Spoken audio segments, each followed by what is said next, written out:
Hello students and welcome back to channel Siraj Shaikh D Siraj. Income from salary का lecture number 4 होगा, जिसमें हम cover करेंगे नए points of income from salary. Start करेंगे आज से क्लास।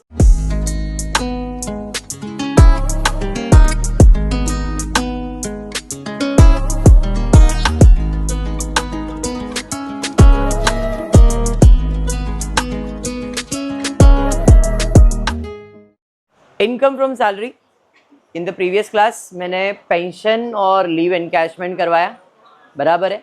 अब तक सैलरीज के अंदर आपने क्या क्या किया है, तो पहला लेक्चर के अंदर मैंने आपको बताया था कि सैलरी के साथ क्या क्या चीज़ें मिलती है। सैलरी तो मिलता ही है, उसके साथ अलाउंसेस। अलाउंसेस में भी 3 टाइप बताया था, एक जो फुल्ली टैक्सेबल है, एक जो फुल्ली एग्जम्प्ट है और एक पार्टली टैक्सेबल है। फिर उसके बाद परक्यूसिट बताया था, उसके अंदर भी 2 कैटेगरी बताया था, एक टैक्सेबल और एक था नॉन टैक्सेबल। फिर उसके अलावा profit in leave of salary. Leave of salary मतलब जब आप रिटायर हो रहे हो उसके बदले में आपको जो भी प्रॉफिट आपको कंपनी से मिल रहा है उसके बारे में, जैसे प्रोविडेंट फंड के बारे में या रिट्रिचमेंट बेनिफिट्स के बारे में एक्सप्लेन किया था। फिर इन सब को हम जब ऐड करते तो हमको मिलता है ग्रॉस टैक्सेबल सैलरी। फिर उसमें डिडक्शन दिया जाएगा अंडर सेक्शन 19 का, profession tax, standard deduction, gratuity, pension, leave encashment, ये सब डिडक्शन। और एक एक करके हमने इसके ऊपर एक्सप्लेनेशन लिया है। ग्रेच्युटी क्या होता है वो एक्सप्लेन किया है पिछले क्लास में, यानी कि कल की क्लास में पेंशन क्या होता है वो एक्सप्लेन किया है। फिर उसके पिछले क्लास में लीव एनकैशमेंट कंप्लीट किया था। कल तक इतना आपका हो चुका था, ठीक है। चलिए आज की क्लास में लास्ट पार्ट है रिट्रिचमेंट कंपेंसेशन।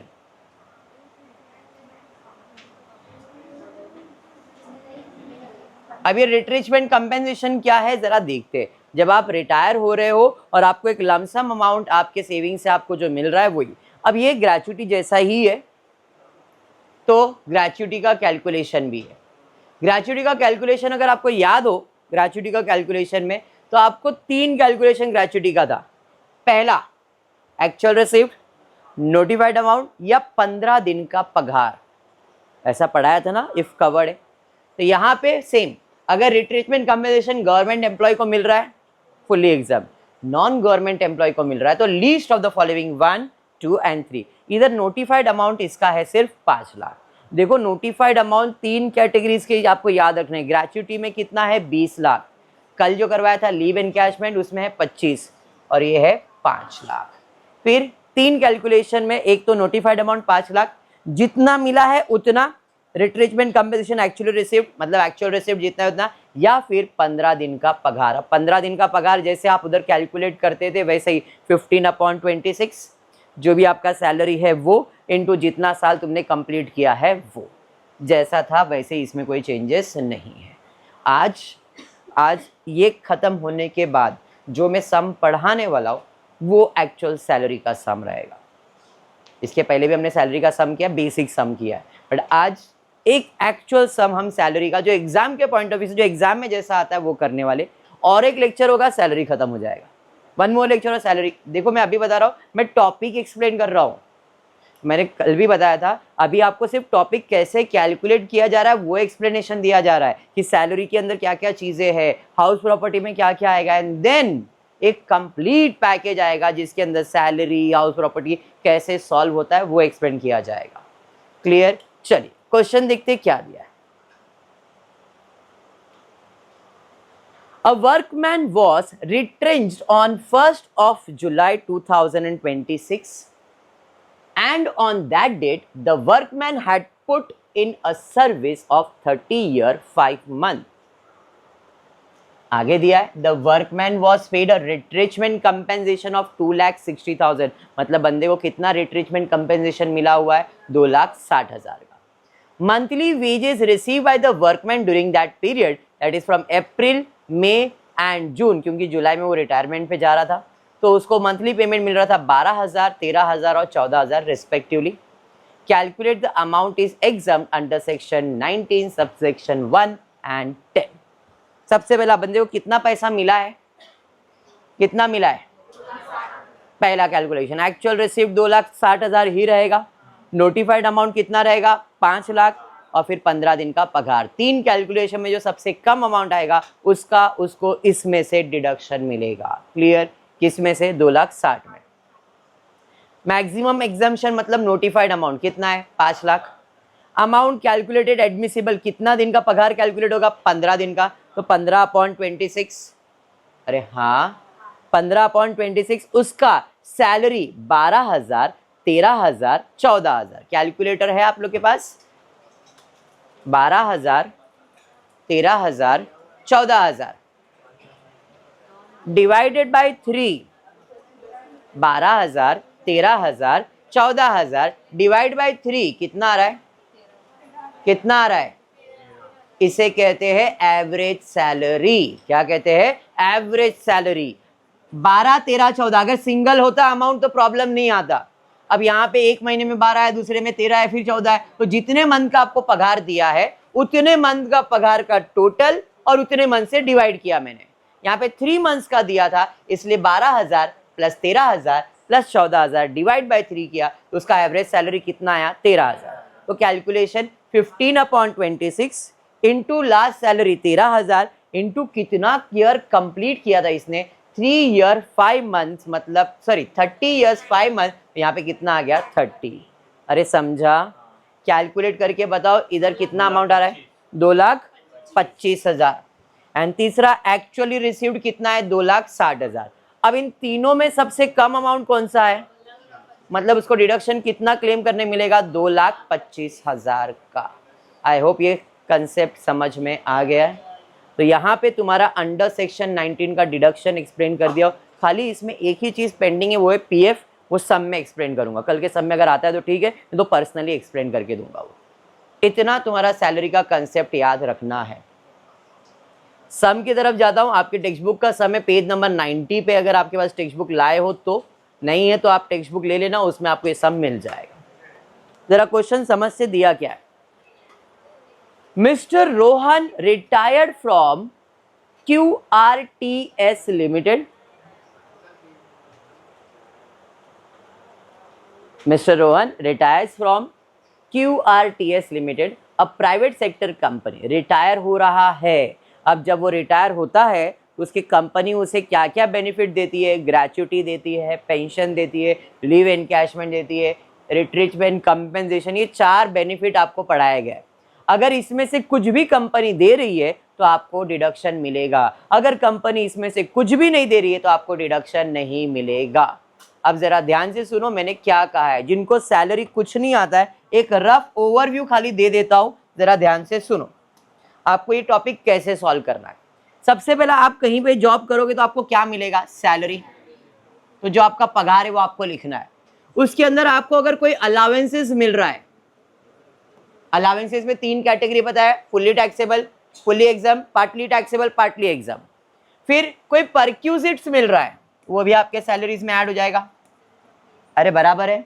अब परक्यूजिट में टैक्सेबल है कि नॉन टैक्सेबल है वो देखोगे। फिर अगर आप रिटायर हो रहे हो और रिटायरमेंट बेनिफिट मिल रहा है, जैसे ग्रेच्युटी मिल रहा है, पेंशन मिल रहा है, लीव एनकैशमेंट मिल रहा है, रिट्रीचमेंट मिल रहा है, तो ये सब चीजें ऐड होगी। जितना मिल रहा है उतना सब ऐड हो जाएगा। ठीक है, नहीं मिल रहा है तो नहीं होगा। फिर जब ये सब टोटल हो जाएगा तो उसे हम लोग कहते हैं GTS, ग्रॉस टैक्सेबल सैलरी। उसके बाद क्योंकि आप रिटायर हुए तो ये आपको मिला। अगर आप रिटायर नहीं होते और फिर आपको मिलता तो ये सिर्फ ऐड होता, माइनस नहीं होगा। लेकिन अगर आप रिटायर हो रहे हो और ये आपकी कंपनी आपको दे रही है तो आपको मिलता है deduction under section 19। Under section 19 में एक तो फिक्स है स्टैंडर्ड डिडक्शन, और OTR है तो प्रोफेशन टैक्स, ओल्ड टैक्स है तो प्रोफेशन टैक्स। ये 2 डिडक्शन मिलेगा। उसके अलावा ग्रेच्युटी का डिडक्शन मिलेगा, पेंशन का डिडक्शन मिलेगा, लीव का और रिट्रीचमेंट का। समझ में आया कंसेप्ट क्या है? सैलरी कैसे सॉल्व करना है, पहले जितना भी इनकम है सब दिखाना है। ठीक है, पहले क्या होता था, मतलब ओल्ड टैक्स के भी पहले ये सब जो इधर डिडक्शन दिखा रही है यहाँ नहीं आता था। ये सब ऊपर के ऊपर ही सॉल्व हो जाता था। मिला माइनस करो, मिला माइनस करो, मिला माइनस करो। लेकिन अभी पहले जितना मिला सब इनकम दिखाओ, फिर हम आपको डिडक्शन देंगे ऑन द बेसिस ऑफ अगर आप रिटायर हो रहे हो तो डिडक्शन, अगर रिटायर नहीं हो रहे तो डिडक्शन नहीं, खाली इनकम। क्लियर? अगर आप गवर्नमेंट एम्प्लॉय हो तो पूरा का पूरा जितना मिला है पूरा का पूरा एग्जम्प्ट हो जाएगा। आई होप अब ये कंसेप्ट दिमाग में बैठ गया। चलिए फिर सम की तरफ जाते, देखते सम क्या दिया। रोहन करके एक बंदा है जो रिटायर हो रहा है QRTS लिमिटेड से, जो प्राइवेट कंपनी है, मतलब गवर्नमेंट कंपनी नहीं है। और जब वो रिटायर हो रहा है तो उसने कितना साल कंप्लीट किया वो देखते हैं। 31 मार्च 2027 को रिटायर हुआ है। After completing 28 years and 3 months of service, he received the following sum or gift on his retirement. जब वो रिटायर हुआ तो उसको पैसा या गिफ्ट या क्या मिला है, तो ग्रेच्युटी मिला है 7.5 लाख का। He was covered under the payment of gratuity act, मतलब इसकी कंपनी कवर्ड वाली कैटेगरी में। और कवर्ड मतलब 15 दिन वाला सैलरी, नॉट कवर्ड मतलब 10 महीने का आधा सैलरी पढ़ाया है। लीव एनकैशमेंट मिल रहा है 3,25,000 for 210 days leave balance on his account. 210 दिन का छुट्टी उसका पेंडिंग है। अब डेज तो नहीं, महीना होता था, यहाँ पे डेज दिया है, तो अपन देखेंगे उसका क्या करना है आगे। He was credited with 30 days leave for each completed years. अब उसने क्लियर बोला है 30 days का छुट्टी उसको मिल रहा था, 30 days एक साल में, तो 210 दिन है। तो अपन देखेंगे कितना क्या करना है, कैसे ईयर्स निकालेंगे, कितना डेज ले लिया है, कितना पेंडिंग है, वो कल हमने ऑलरेडी किया हुआ था। फिर बाद में बोला है ही ड्रीव बेसिक सैलरी। अब उसकी कंपनी में उसको बेसिक सैलरी कितना मिल रहा था, 25,000 per month, along with 50% of the basic salary as dearness allowance, not forming a part of retirement benefit for the period of 1st April to 31st March. You are required to compute salary of Mr. Rohan under tax year 2026-27 under OTR. Specify करके बोला है OTR, but मैं दोनों solve करके दिखा रहा हूँ, OTR भी और DTR भी। Computation of income from salary of mister Rohan, particular OTR and DTR। सबसे पहला सैलरी, उसका सैलरी कितना था, रिटायर कभी हो रहा है वो 31 मार्च, मतलब पूरा साल काम किया उसने अप्रैल से मार्च, तो उसका जो पगार रहेगा पूरा 12 महीने का आएगा। तो 25,000 इंटू 12, उसका OTR में 3 लाख, DTR में भी 3 लाख आएगा। और कुछ उसको सैलरी में मिल रहा है, हाँ सर उसको ग्रेच्युटी मिल रहा है, लीव एनकैशमेंट मिल रहा है या नहीं। तो भाई DNS अलावेंस भी है क्या, बोला है yes, 25,000 per month along with 50% of the basic salary as dearness allowance, मतलब 25,000 का 50% 12,500, वो भी dearness allowance मिलेगा, या सीधा 3 लाख का 50% 1.5 लाख रुपया बराबर है। उसके अलावा ग्रेच्युटी मिल रहा है 7.5 लाख रुपए, लीव एनकैशमेंट 3,25,000 रुपए, अरे बराबर ना। और कुछ मिल रहा है क्या, नहीं। आई होप इतना क्लियर है। ऐड करेंगे टोटल मिल जाएगा, जरा टोटल करेंगे कितना आ रहा है बताएंगे। 15 लाख 10 14 15 लाख 25 बराबर है। अब इसके अंदर मिलेगा डिडक्शन अंडर सेक्शन 19, जिसमें सबसे पहला आएगा स्टैंडर्ड डिडक्शन। OTR में कितना और DTR में, समझ में आ गया। उसके अलावा एक प्राइवेट एम्प्लॉय है और प्राइवेट एम्प्लॉय को ग्रेच्युटी और लीव दोनों मिल रहा है, तो इसको क्या मिलेगा, deduction. Deduction under section 93 entry number 5, किसके लिए, ग्रेच्युटी के लिए। तो ग्रेच्युटी का नॉमिनल अमाउंट मतलब नोटिफाइड अमाउंट कितना था, 20 लाख, एक्चुअल रिसीव 7.5 लाख। अब 15 दिन का पगार, तो 15 दिन का पगार कैसे कैलकुलेट करेंगे, 15/26 salary last drawn into completed years. तो 15/26 करने का सैलरी कितना था उसका, 25,000। तो देखो 25,000 था ना, तो कुछ गड़बड़ लिखा है क्या, इसमें ऐड किया उन लोगों ने 12,500 फॉर रिटायरमेंट, जबकि यहाँ पे स्पेसिफाई किया है not forming part of retirement benefit. Normally जब एक सैलरी की बात आती है तो पिछले सब में भी आपको याद रहेगा, जब भी हम सैलरी लेते हैं तो सैलरी, डियरनेस अलावेंस और कमीशन, 3 चीज को ऐड करके बनाते हैं, salary, dearness allowance and commission. इधर क्वेश्चन में स्पेसिफाई किया है dearness allowance not forming part of retirement benefit, तो आपको सैलरी में डियरनेस अलावेंस नहीं लिखना है, बट इधर ये लोग ने कैलकुलेशन में लिखा हुआ है, बट जब ऐसा क्वेश्चन में लिखा है तो आपको लेने की जरूरत नहीं है। तो आपका सैलरी इधर कितना आएगा, 25,000, बट यहाँ पे 25,000 ये इंटू 4 ये प्रिंटिंग मिस्टेक है, तो 25,000 लिखना है। अब ये लोग ने 37,500 क्यों लिखा है, तो 25,000 प्लस 12,500 करो। 12,500 किस चीज का, तो अभी बताया था 25 का 50% डियरनेस अलावेंस है, तो 25 का 50% 12,500 आएगा। 25,000 प्लस 12,500 कितना होता है, 37,500 होता है। ये 4 मत देखो, 37,500 होता है, इसलिए यहाँ पे 37,500 है। क्लियर?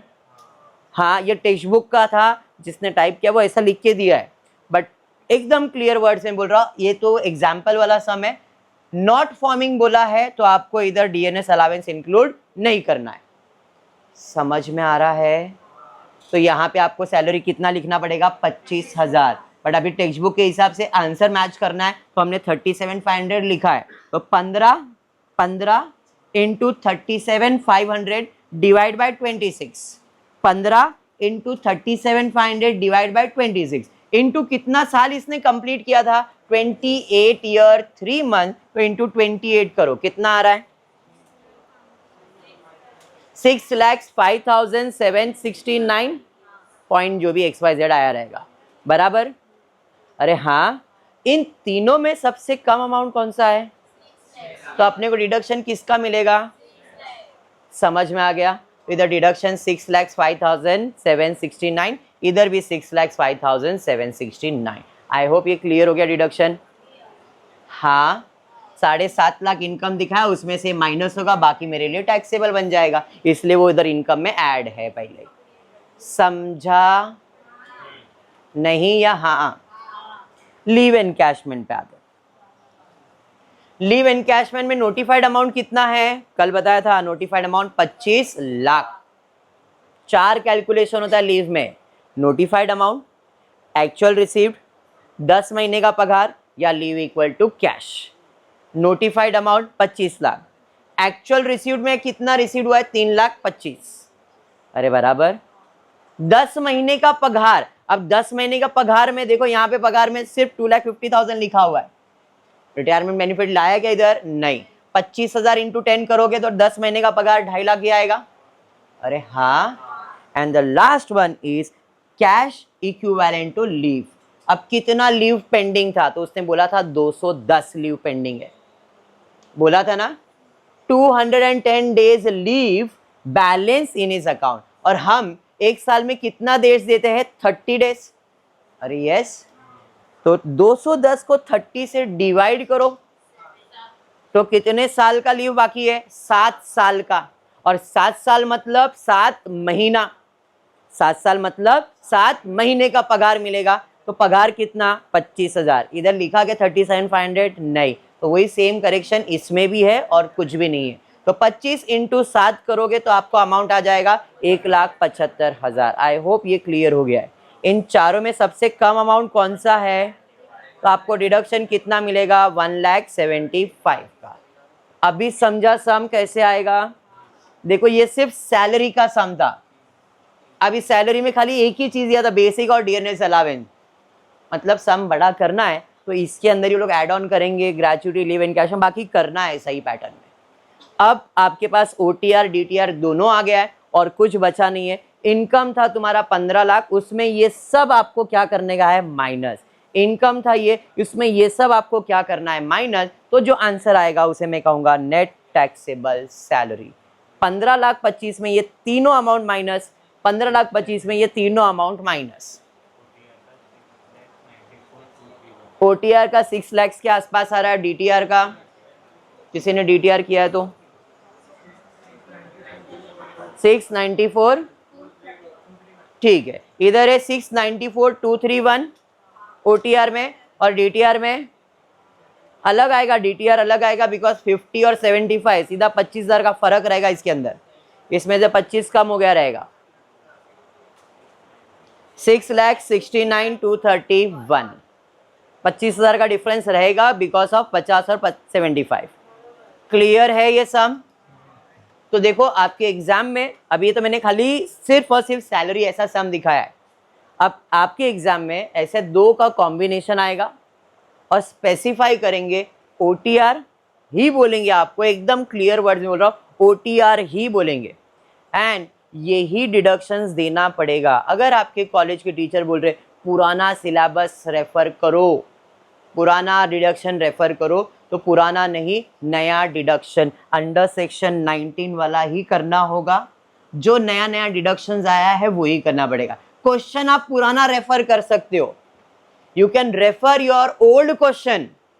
नया क्वेश्चन रेफर नहीं करने का कोई प्रॉब्लम नहीं है, आप पुराना क्वेश्चन रेफर करो, लेकिन आंसर का प्रेजेंटेशन इस पैटर्न में ही होगा। क्लियर? मतलब पुराना पैटर्न क्या था, ग्रेच्युटी का जो डिडक्शन इधर नहीं ऊपर दिखा दे, लीव का डिडक्शन इधर नहीं ऊपर दिखा दे, ये पुराना पैटर्न है। बट नया पैटर्न ये है, आपको डिडक्शन इधर दिखाना है, ऊपर नहीं दिखाना है। सम पुराना रेफर करो, प्रॉब्लम नहीं है। 2025-26 को 26-27 करके करना है करो, बट आपके एग्जाम में यही सारा डिडक्शन आने वाला, ये 100% कंफर्म है। अभी क्लियर हो गया? सम क्लियर है? कल और एक लेक्चर लूंगा सैलरी का, लेक्चर नंबर 5, फिर सैलरी खत्म करके नया टॉपिक स्टार्ट करूंगा। अभी बता रहा हूं मैं हर एक टॉपिक का सिर्फ और सिर्फ बेसिक्स करवा रहा हूं, कैसे कैसे चीजें होने वाली है। वो लास्ट का जो टॉपिक होगा जिसमें टोटल इनकम कैलकुलेशन होगा, टोटल इनकम, उसमें salary and house property, business, सब चीजें आएगी। तब अपन पूरा ये जो रूल्स अभी पढ़ रहे हैं वो सब उधर काम आने वाला है, और एग्जाम में उस टाइप के समझाएंगे। ऐसे सिंगल सिंगल बहुत कम चांसेस आएगा। ओके, तो आज का क्लास इतना ही रखता हूँ। होपफुली वीडियो पसंद आए तो प्लीज वीडियो को लाइक कर देना, फ्रेंड्स ग्रुप में शेयर करना, चैनल को सब्सक्राइब करना। Thank you for watching the video.